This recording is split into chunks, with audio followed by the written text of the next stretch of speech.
Friends, welcome back to the Collectives Conversations. And once again, for the third straight week, there should be like a wall of fame for this because I've never had a guest 3 times. Most definitely. This is a new record-setting thing, I guess. Sure. For the millions and millions of people clamoring for this conversation. Welcome my beautiful wife back to the table, friends. Thanks. So we were chatting the last couple weeks. Really, this whole thing is about conversations about the collectives. Where it got started, why it's the collectives. We haven't even talked about that yet.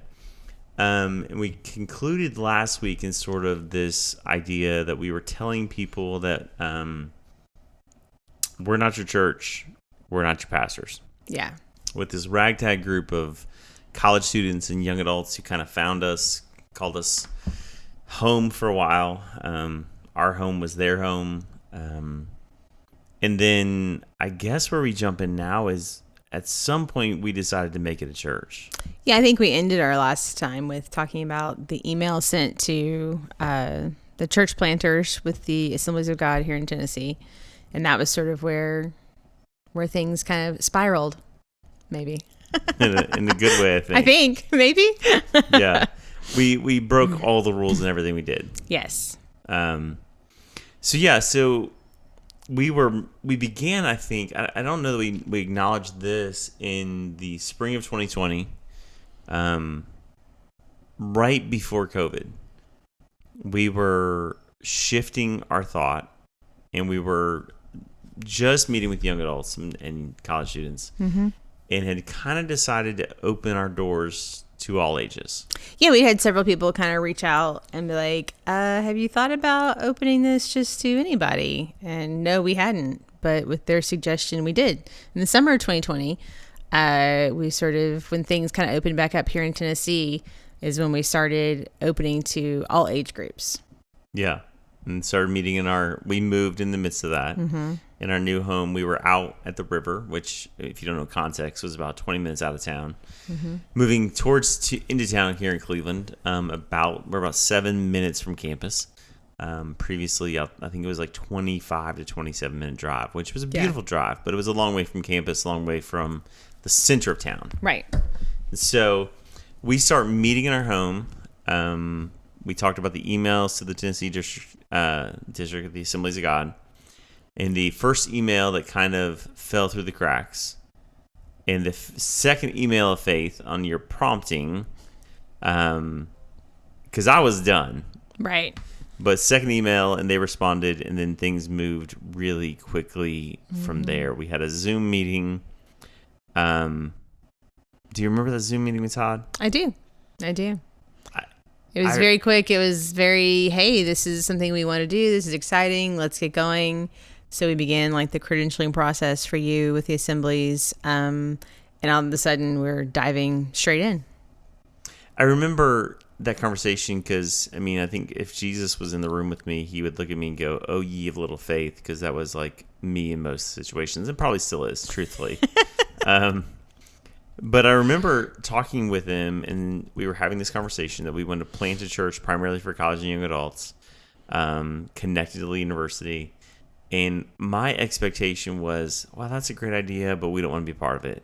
Yeah. And it was like the exact opposite. Like, oh, we love that. We're in. Idea. Yeah. So that's a March conversation? Probably, yeah. Probably mid to late March of 2021. Yeah. And they're like, okay, let's get you on this path to credentialing. Let's sign you up for what I have lovingly called church planner school. They call it launch. They do. They call it launch training, but they're wrong. It's church planner school 101. It's sort of an intensive 2 or 3 days where you go and learn all the things that they want you to do in order to launch successfully. But our problem had been a building where to meet. We did consider just sort of staying in our house at one point. We were like, we could just continue to meet out of our house. That was a thought. And we had looked at some spaces here in town, and again, my dad, every time you drove around, was finding locations. That's a good spot for a church, and that's a good spot for a church. He was doing that before we ever decided to plan. Right. So we did check out some of those good spots. They were, from one way or another, either somebody had already rented them, or the rent was a lot. more than we thought. And then there was one place that we were like, that's expensive, but maybe we could make it work. And you had gone so far as to get the lease application. I was waiting on an email from the lease lease application. Yeah, you had requested the lease application. We were probably 3 to 4 weeks out at that point from launch. Yeah, it was probably close to that. And we had done some just posting about continuing to meet in our home. We hadn't even told many people at all at that point that we were even considering really becoming an actual real church. And do you want me to tell it, or are you going to tell it? You can tell the story. That's fine. And so, like all great things of faith, there are lots of moments, I like to call Elijah moments, where you want to go to the cave and be like, nope, I'm done. They're out to get me. It's all going bad. I quit. And the first time that happened was in the spring of 2021. where we were like, we just don't know what we're going to do. Like I said, you had requested the application. It was summer, actually. It was probably maybe like May. We did church planner school, as you call it, in June. Yeah, but this happened before we went. So it was probably May, early June, not long before. And so we were kind of in that, on the cusp of going, maybe we shouldn't do this. If we can't find somewhere to meet, we're just going to keep being in a house church kind of sort of. That was sort of the thought, and is this really a good idea? And so we were very prayerfully considering if this other space was going to be a good idea or not. And like we often do in the summertime especially, we were headed to the Sonic for half price drink to drown our sorrows in Coke Zero with cherry, easy ice, and drive around and contemplate if this really was if this other building was really what God had, if there was something else, sort of asking, hey, if there's something that we don't see or don't know about, open our eyes to that, sort of those sort of things. And we pulled onto the main street out of our neighborhood, and I got a phone call from somebody I hadn't talked to in very, very long. And I missed it because my phone, like any good borderline millennial, was on silent. And I missed it. And I was like, that's odd. I wonder why she's calling. And she left me a voicemail, and she said, I don't think I'll ever forget it. I probably should have saved that voicemail. She said, I need to talk to you soon. God has told me something. Call me. And so let me fill in the gap of another story. Okay. That happened that same day. And we'll finish that story. That same day, that same morning, and it was all in the same time frame. I'm waiting on the lease application from what's an old theater that got converted into a meeting space. Huge building. Needed lots of love and TLC. We had a walkthrough. We had our audio person come with an absorbent amount of money that we were going to need for all that. And we're waiting, and the Lord had been dealing with me for probably 2 weeks. That's usually how things happen. We were working at home, much in a setting like this, except we had 2 desks which sit across from each other. And I looked at you and I said, I need a number. And you just, knowing, because you gave me a number. And I said, I need to give to our friends Chris and Holly, who are planting a church in Columbia, Tennessee. And I was fussing at the Lord going, God, we need this money. We need to, all the things. We needed everything at that point. Why would you ask me to give to somebody else? Right. And out of sort of a stubborn obedience, we would not say it was a willing obedience. Yeah. You were bullied into it. Bullied into it by the Holy Spirit, yeah. We sent Chris and Holly money that morning for their church plant in Columbia, which is doing great things. If you're in Columbia, Tennessee, visit the well. They're doing incredible things. And we were like, okay, so what about us, Lord? I was. Right. So go back to the phone call. Yeah, so I do call. I call her back. I listen to the voicemail. I call her back immediately. And, I was like, hey. And she goes, so God has spoken to me, that's what she said, that I need to offer you our church building. She said, are you still meeting in the evenings? And I was like, yeah, because we'd been meeting on Sunday nights. Because, again, we weren't your church. So you should be going somewhere else on Sunday morning. And I was like, yeah, we're still meeting in the evenings. And she happened to be, at the time, was the pastor of a local Christian church here that literally, this building was 5 minutes from our house, right around the corner.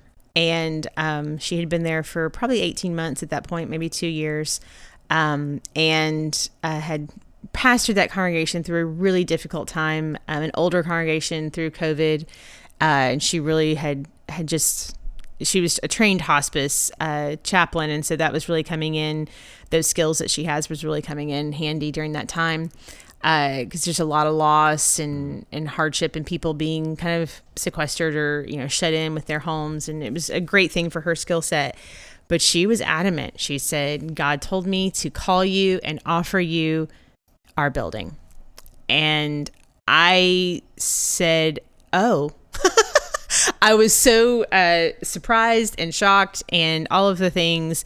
And she said, talk about it and call me back. And so we did. Mm-hmm. And within, a week or two, right, we were sitting in the basement of the First Christian Church here in Cleveland talking what a weekly rent would look like with their board and their sort of executive team, and hashing out details. And they were so excited. Like I said, they're an older congregation. They were so excited to partner with a church that we have some basics in common. Let's put it that way. We have some basics in common of theology, but so somewhat different in some practices. But they were so excited to partner with a church of what they were calling young people to come in and to be able to have this space that they had taken such immaculate care of. Mm-hmm. And we're so excited to have it used. And we've talked about it, and I've thought about it often since then. I still think about it sometimes, that imagine if the big C church, the capital C church, had that thought and said, hey, we have this building and we want it to be used by somebody. Right. And didn't have to be the same denomination. It doesn't have to be a ministry of our church, but it can be, we can be a source. So we meet with them. I remember, I didn't know the number they were going to come up with. Right. We knew what the other building was, and it was a lot. Your friend would have given it to us for free, I think. I agree. Their church didn't necessarily need the income, but there needed to be some sort of agreement, right, on use. And I having gone through some of the other things that we went through later, I so appreciate the clarity. Because they sat down with us and they were like, hey, and again, not things I necessarily would have thought about myself, but things they thought about. They were like, okay, so we think this will be the impact on the utility bill, the internet, etc. And that's what they charged us. They really didn't charge. They weren't making money. They were not making any money. They were basically looking at, this is how much we anticipate for the month that these bills will increase or whatever. And just general upkeep, to add to their general upkeep. And because we weren't asked to do anything other than just clean up after ourselves. Yeah.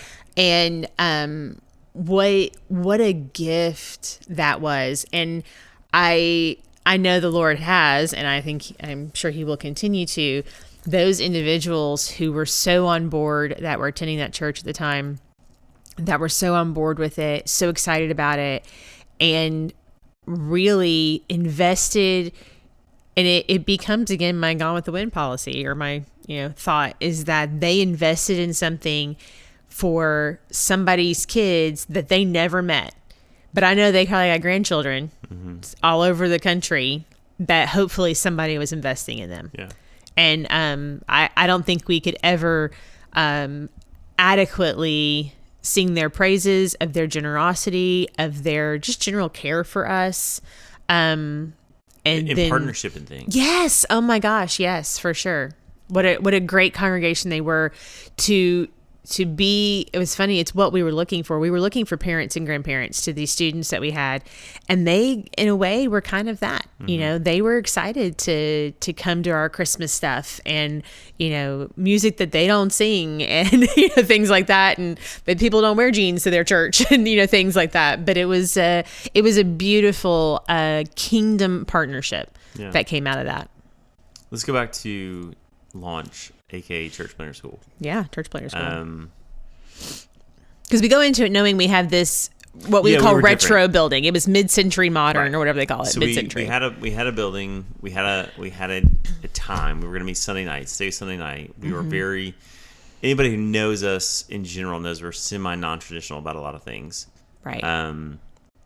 We had a unique vision. We weren't trying to. A lot of the design of CMN, ARC, other organizations like that, they're great organizations, are launched large, and there's reasons for that. 100%. It makes you sustainable financially, all the things, right? We were not in a launch large model. We were very organic, very going to grow it organically. So it was a lot of great things, but a lot of things that also didn't apply to how we were thinking contextually. Yeah. We had a great coach, Curtis. Oh, yeah. Tremendous. Curtis Parks, Who also kind of thought outside the box on things too, which was had helpful. a similar thing happening in Nashville. Right. An organic church Right. that was meeting only twice a month and then doing smaller groups, all kinds of. He thought differently like us, which was a great fit. It was. But I remember at the close of that, Curtis took time to pray for us. Yeah. And I've talked about this in some of the classes I've taught. You've talked about it in different settings. This idea, when he prayed for us, it solidified what we already knew and believed, that our church would be a more conduit than a place of residence. Yeah. It very much. Yeah. I remember it well. The ascending house is essentially a house that sends people. Was essentially what he prayed for us. Maybe a launch pad, I think is the word. Yeah. And it was a really interesting sort of thought. Since then, I've thought we were in a room full of people who were working on their, like, huge jets to take off from, like, O'Hare Airport. And we were on a fighter jet on a aircraft carrier. Because we went to this in June and we were going to launch in August, September. Yeah. And everybody else in the room was like On a 18 2-year plan. months, 2 years on this plan to raise money and to do all these things. And we were like, no, we got a building, we're going. And it really was kind of how the whole thing operated. We were a fighter jet. We were small little army and headed out. Nimble to change. Yeah. And so it was interesting. I think about it even this morning, and we have a great pastor of the church we're attending now, and and a couple who took an older couple who took the offering. They celebrated their 10-year anniversary being in that church, and Right. the pastor gets up and he goes, "We're excited for whoever's going to have the next 10-year anniversary." And I thought about that, and I thought about our little collectives, and I thought nobody was built for 10 years there. Yeah. Nobody was. I mean, they were mostly college students who, and the belief was when we planted the church, the very belief was that we're going to be something for them in a season, and if they stay, we'll be something for them if they stay. Right. What we found is most of them, their season ended here in Cleveland and they moved. Yeah. And it's weird to plant a church, to start anything with the knowledge that people are going to go. Yes. I mean, they tell you at church planner school that the team that you start with won't be the team that you have in a year, won't be the team that you have in 2 years, whatever. Which that was somewhat true for us, except for that we did it with intentionality. Yeah. That we didn't want to, we can name 10 of them right now that we launched or released. And it would have been a disservice to them, their future, and to the kingdom to try to get them to stay.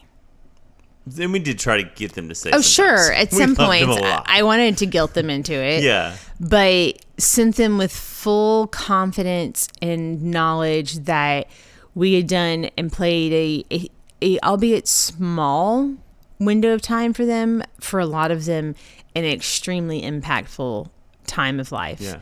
And yeah, I think that was, it was always the plan, it was Right. always the intention to slingshot, right? Like we were on an aircraft carrier. Right. Everybody else is waiting in line for, permission to take off, and we've already left. Left and came back. Yeah, we've already been gone 3 times.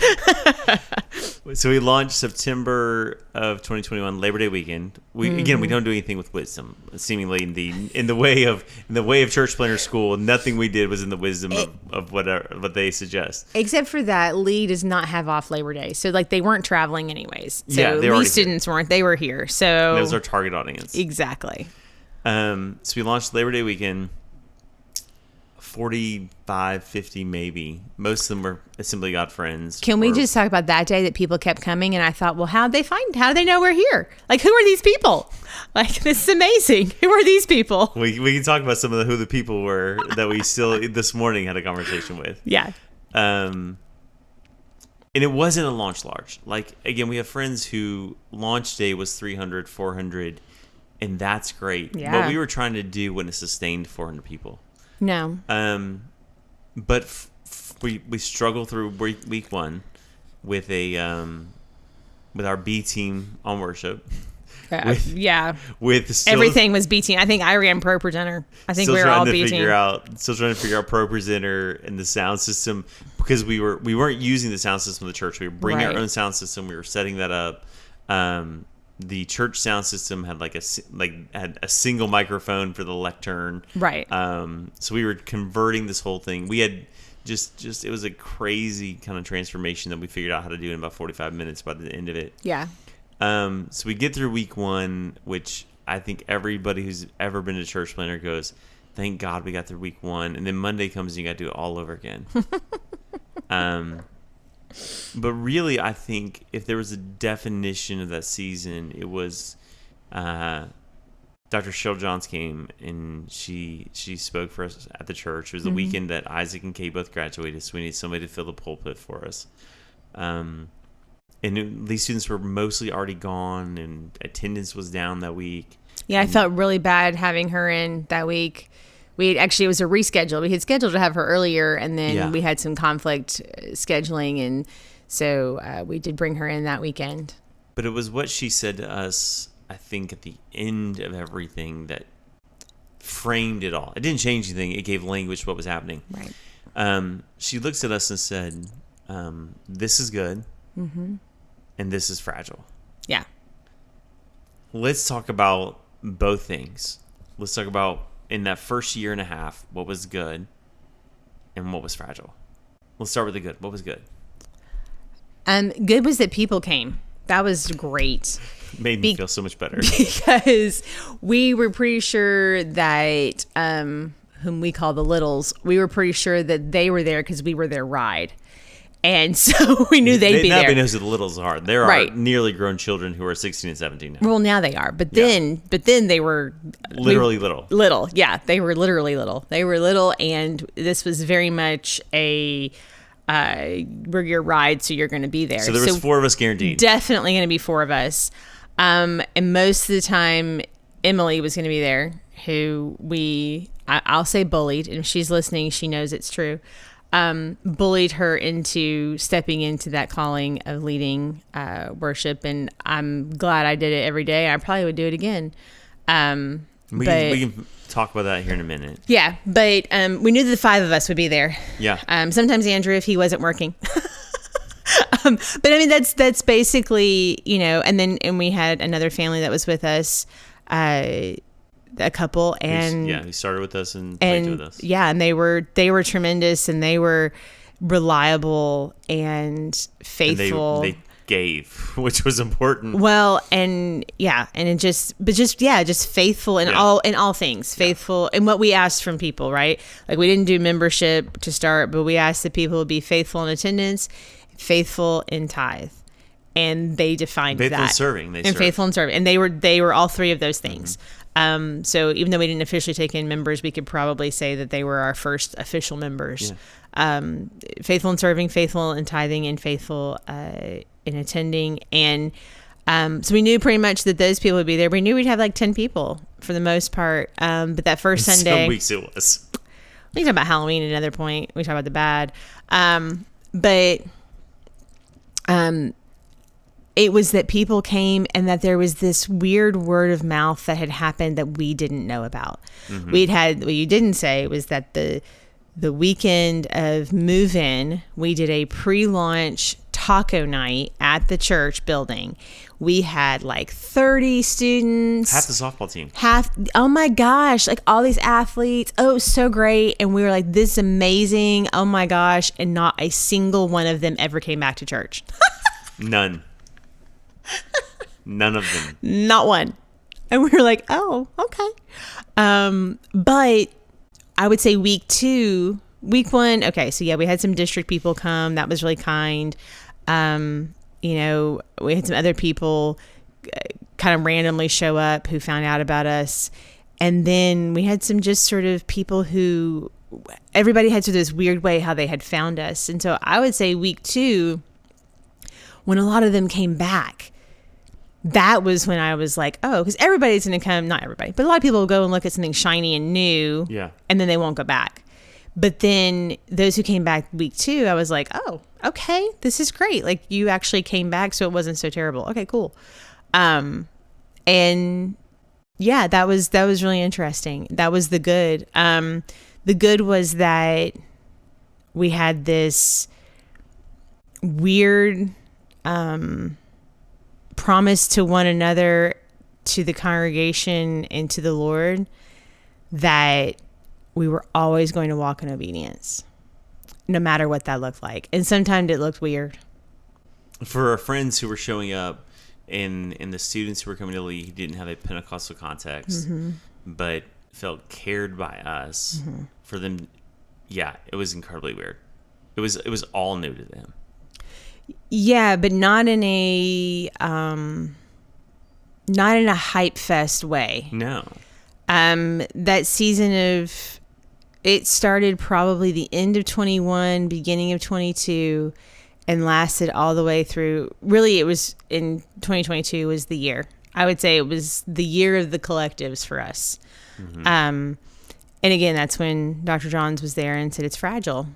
It's good, but it's fragile, because it was every Sunday we showed up with this odd anticipation of, I don't know what God's going to do tonight. Or how he was going to do it. Right. And we didn't. What's funny is for most Pentecostal people, here are things we didn't have. We had no lights. We had no smoke machine that helps the lights.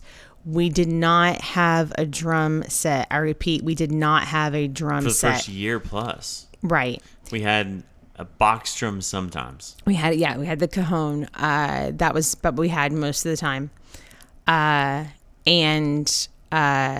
We did not have any of the typical trappings of Pentecostal worship. Some weeks, maybe a keyboard. Right. We did a few. We just had guitar. Yeah. But what happened in that was not what I think a lot of people associate with Pentecostalism, and certainly not Pentecostal worship. But the reason that I think that Cheryl described it as fragile, and it was good, and the goodness was that we walked in this obedience of going, Emily came in with a plan of what to sing. You had a message prepared. And it was very rare that we didn't have both of those things, right? But in the response, during worship and during the message, was we were going to walk in straight obedience. And that became the tagline, right? The mantra to go. Err on the side of obedience. Yeah. And in that, it wasn't what people associate with Pentecostalism. It was, not to be judgy, but it was real. It was heavy. One of our values was we were going to be authentic always. Right. It was heavy. It was hard to move sometimes, because the room almost would become thick. And that's a weird statement, but it was like walking through syrup.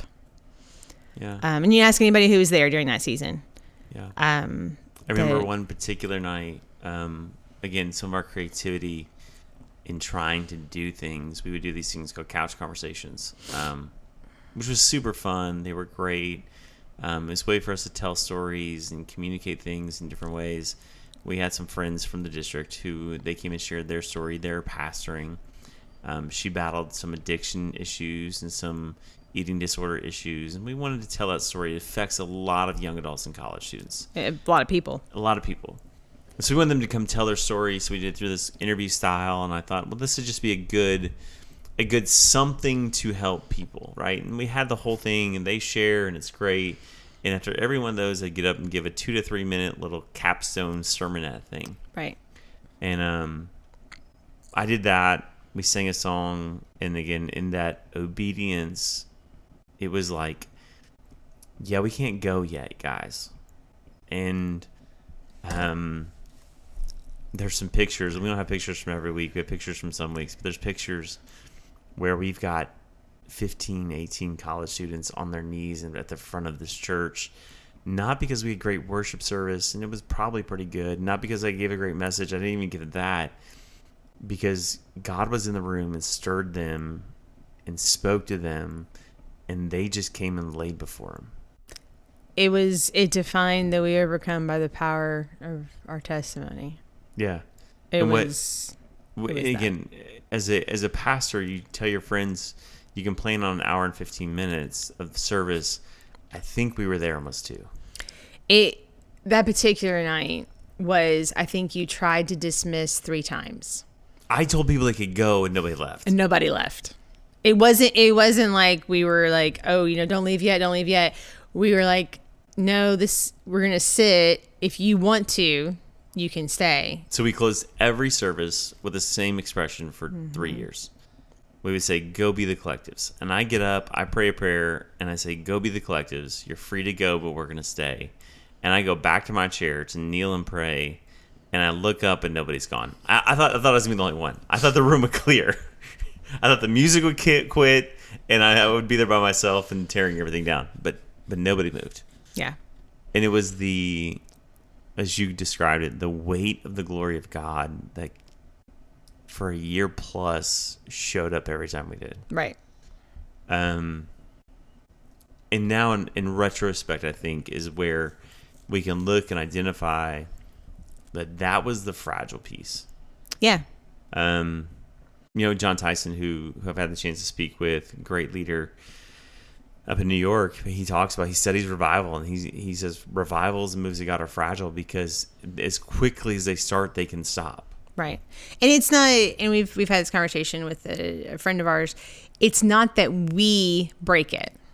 Yeah. It's not that it's so fragile that it's all our responsibility. That's not what we're talking about when we say it's fragile. Yeah. It is very much that you kind of have to just stay in it as long as it's there, because there's no guarantee of when or whatever. Like it is determined by God, and it's not, the responsibility was never on us. And I think that's something that I know I've had to kind of come to peace with. And I'm sure you have too, is that it wasn't, the fragility of it wasn't on us either way. It was just for us to steward for that season. I think if anything I learned from that, and I think, again, Emily, who led our worship, would say the same thing, was it was not performance-based at all. No. Like, if it was dependent on how good we did, like how good I preached or how good Emily led or any of those things, it would have never happened. Like, I'm just not good enough to stir people to that. Right. It was a sense of the Lord doing something that we couldn't do. And I want to tell a story out of that. We talk about some of the students who came who had no Pentecostal context. I did a series. Real quick, we also were not about manipulating. And I think that's the piece that, especially like through the message, but also through worship, I think Emily was adamant to not be manipulative through emotion. And I think that became a really big, but never right. manipulative. And that's a big piece of it. And so we did because we are Pentecostal. You and I are traditionally, theologically, experientially Pentecostal, and we wanted to bring that to it. So we did a series on the Holy Spirit. We call it Ghosted. You can steal that if you're listening. Take the whole thing. I don't care. Their sermons are out there on Apple. You can go listen to them. Take what's good and leave behind all the bad. So, but we had a lot of students who didn't come from Pentecostal context. One young man I remember in particular, we prayed for him. And the next night they were at our house for dinner. It was pretty common. And I remember him going, his girlfriend that was with him said, ask them. And we're like, what is going on? This is such a weird conversation. And she's like, you have to ask them. And his name was Parker. And he goes, so what was that last night? And I was like, what was what? And he goes, whatever happened. What was that? And there was just this overwhelming sense of God that showed up in his life that he had never experienced before. He didn't fall out. I don't think he spoke in tongues. Mm-mm. Like, and again, we can talk about evidences later or whatever, but he had the John Wesley experience. Yeah. Strangely warmed.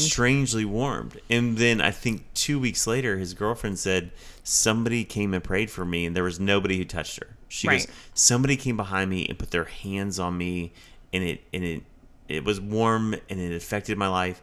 And she's like, who was it? And we're like, nobody prayed for you. And that was common during that stretch. Right.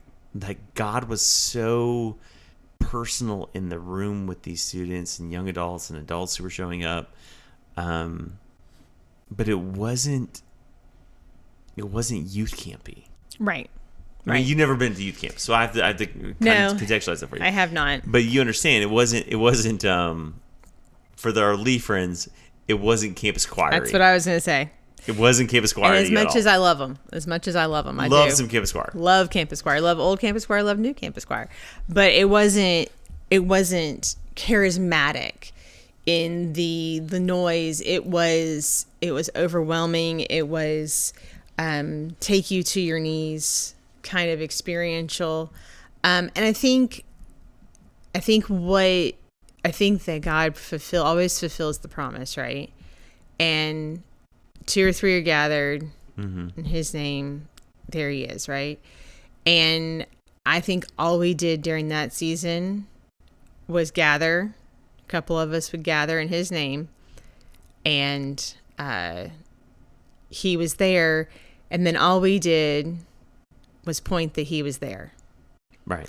And I think that when you strip away all of the extras, right, it ends up being this authentic Jesus experience of life change. There was, we'll probably talk about her later, but there was one young lady one of our students that we had been pretty close with before we launched, and they came and she was friends with her. We didn't really know her, but for the first 6 weeks she came, probably maybe 4, but 6 weeks, it was so funny. She would slip in, sit in the back row, and she was always gone before I could get back to talk to her. It was probably 3 or 4 weeks in a row.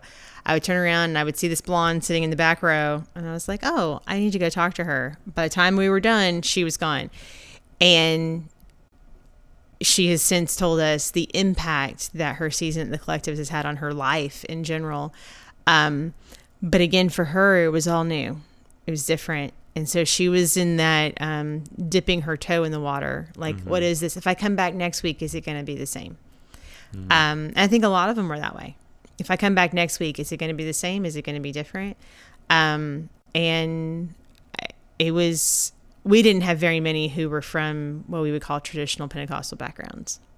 No, because we weren't traditionally Pentecostal and sort of in the expression of it, in the sense of like you talked about the worship. It was heavy. It was authentic. It was not always the most well-crafted thing. And I don't know, and I've wrestled this, and I've talked to friends about it who have larger churches.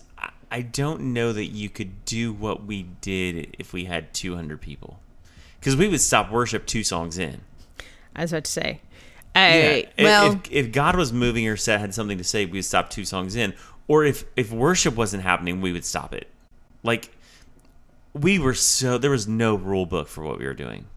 And we were breaking all the rules. I think maybe we're breaking all the rules. I think when we talk about worship, I think this is what. And we talked about being secret shoppers. We should go be church secret shoppers. Like, that'd be so much fun. It. But I think one of the things, for real. But one of the things I think that we had that is highly unusual is you had probably as much as you would with anybody, you had a high trust in our worship leader. Yeah. That, I mean, high trust that if she felt something was off, if she wanted to go a direction she hadn't planned, it was a high trust. It was mutual. Yes. Because you and I could step in to the midst of worship and redirect whatever's happening, and she trusted that. Right. And she knew it wasn't that we didn't think what she was doing was good. Right. Yeah. There was never that. Yeah. It was just like, no, the Lord needs to say this, or we got to go this direction. And so this sort of trio of us and those that were around us sort of understood that we were going to move as God moved, and that may not mean following the Planning Center script. Right. Yeah. And that's what I think when you talk about a church of 200, 300, 400, whatever, that it is a team. It's a team sport, that church leadership thing. It's a team sport. You have to be able to fully trust the people that are on your team. And it's why our team stayed super, super small. It was why we were not quick to put anybody else on our team, because it was important that we have trust. And then trust is built. And I would say that every Sunday that we walked away from one of those, there was more trust there on her part and on our part. Yeah. Like, hey, that was, we flowed in that, and it was, but the commonality of that though was the Holy Spirit.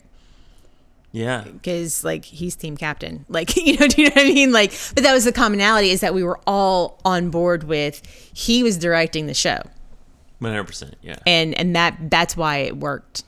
Yeah. And it doesn't mean we didn't plan, we didn't prepare. Right. So if you're a leader, like, listening to this, it's not that we came willy-nilly to a Sunday. We planned, we prepared, we prayed, we had a song list, I had a message prepared, all the things. Yeah.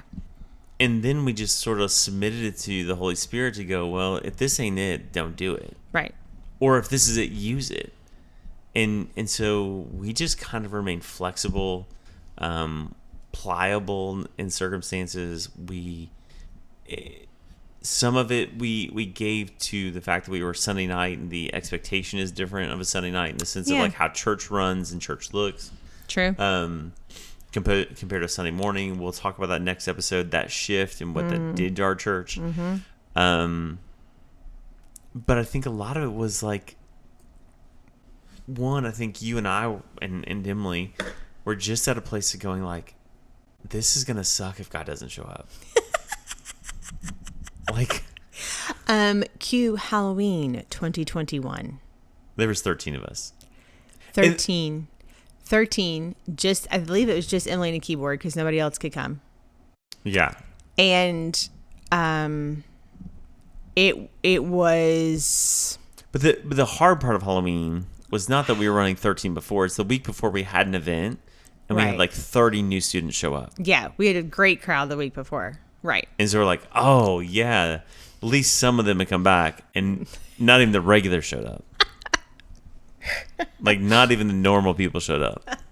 No, it was bad. It was bad. I think that was the night we all quit.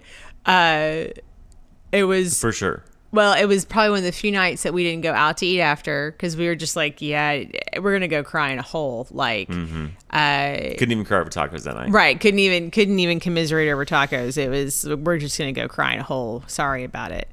But that's part of it, for sure. It was a rough night. But one thing I want to, before maybe we move on, we talk about the good and the fragile, is that this whole church planting experience pushed you and I both on what we've termed, and it's probably not a real thing, but the theology of space. Mm-hmm. And if you are a church planter and you are listening, I encourage you, if you are renting somebody else's space, doesn't matter if it's the YMCA, if it's another church or whatever, that space has got to be consecrated in prayer. And 100%. Emily has talked about this too when we'll talk later about the shift to the other space and all the things. And she had pointed out more than once, I think we had this conversation, that they, meaning the Christian church who met there in the morning, had done a lot to prepare the space. And then when we came in on the afternoon, 9 times out of 10, it was me and you who set up, because we wanted it set when Emily got there, because we needed her to be ready to go for the practice, the rehearsal, to get that ready. And we didn't want her plugging microphones in. Like that was, that was things we could do. That was our goal, was to try and have everything set up by the time that our worship team got there. And the moment we would walk in, you would connect the Bluetooth speaker to whatever the playlist was, and we would roll stuff out. And you and I both, as we rolled things from the back office to the sanctuary and plugged microphones in and moved communion tables and pulpits and all those things, became a time of consecration for that space. Not only had it been that morning, but we spent that hour and a half doing that. I would say, no knock to the First Christian people. Again, we have some diversity in our theology. Absolutely.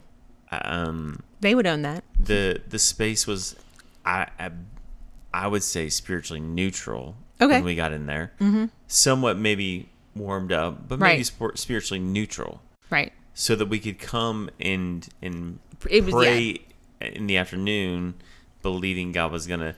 There was nothing evil in opposition. Right. There was no opposition in the space, which, again, new for us to think about this. Like I said, we named it Theology of Space, but there was nothing oppositional, right, in that space.